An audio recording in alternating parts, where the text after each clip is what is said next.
Everyone, আমি সঙ্গীতা আর আমার নতুন একটি ভিডিওতে তোমাদের সবাইকে ওয়েলকাম। আমি আজকে আবার একটা খুব সহজ রেসিপি নিয়ে চলে এসেছি তোমাদের কাছে। আমরা বাঙালিরা মোচার সাথে সবাই পরিচিত। আজ মোচা ছাড়ানো থেকে রান্না পুরোটাই তোমাদের সাথে শেয়ার করব এই ভিডিওতে। তোমরা ভিডিওটা স্কিপ না করে দেখো, আশা করছি ভালো লাগবে। প্রথমেই মোচা থেকে সব ফুলগুলোকে আলাদা করে এই লম্বা অংশ আর পর্দার মতন পাতলা অংশটা ফেলে দেব। এরপর ভেতরের এই কচি অংশটা আর ফুলগুলো কুচি কুচি করে কেটে নেব। খুব ছোট নয়, আবার খুব বড় নয়, মিডিয়াম সাইজের করে কেটে নেব, ঠিক যেমন ভিডিওতে মা করেছে সেরকম। মোচা নিরামিষ বা আমিষ দুভাবেই রান্না করা যায়, তবে আমাদের বাড়িতে নিরামিষ মোচার ঘন্ট খেতে সবাই বেশি ভালোবাসে, তাই আমাদের বাড়িতে সবসময় নিরামিষ মোচাটাই হয়। আমিষ মোচা বলতে মোচা রান্না করে তার মধ্যে চিংড়ি মাছ ভেজে দিলেই হয়ে যায় আমিষ মোচা। তবে আমরা আজকে নিরামিষ মোচার ঘন্টই করব। কুচানো মোচা ভালো করে ধুয়ে জলের মধ্যে পরিমাণ মতো নুন আর হলুদ দিয়ে সেদ্ধ করে নিচ্ছি। মোচা রান্নার জন্য সবসময় প্রথমে সেদ্ধ করে জল ফেলে নিতে হয়। আমাদের মোচাটা সেদ্ধ হয়ে গেছে, এবার জল ঝরিয়ে সাইডে রেখে দিলাম। এখানে নিয়েছি ডুমো ডুমো করে কাটা আলু আর 5টা চেরা কাঁচা লঙ্কা। এরপর একটা কড়াই বসিয়ে তাতে দিয়ে দিলাম পরিমাণ মতন সর্ষের তেল।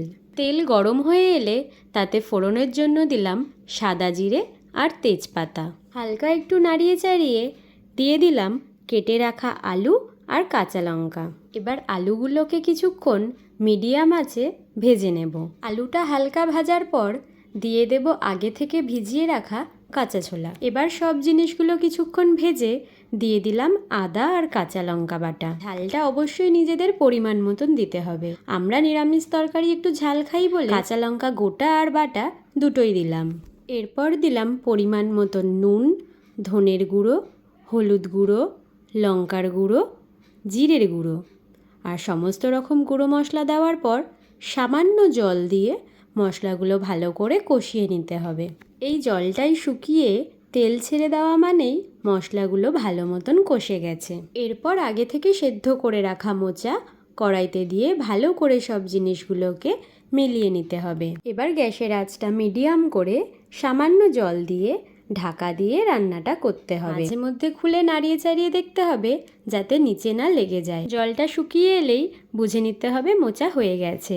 এবার নামানোর আগে পরিমাণ মতন গুঁড়ো গরম মশলা আর চিনি দিলেই হয়ে যাবে মোচার ঘন্ট রেডি। নিরামিষ দিন হোক বা ঠাকুরের ভোগ, সবেতেই কিন্তু মোচা বেশ ভালোই মানায়। ভিডিওটা যদি ভালো লাগে অবশ্যই একটা লাইক করে দিও আর কমেন্ট করে জানিও তোমাদের কার কার বাড়িতে এভাবে মোচা রান্না হয়। এরকম আরও রেসিপি দেখার জন্য চ্যানেলটা সাবস্ক্রাইব করে দিও। আজকের মতন টাটা।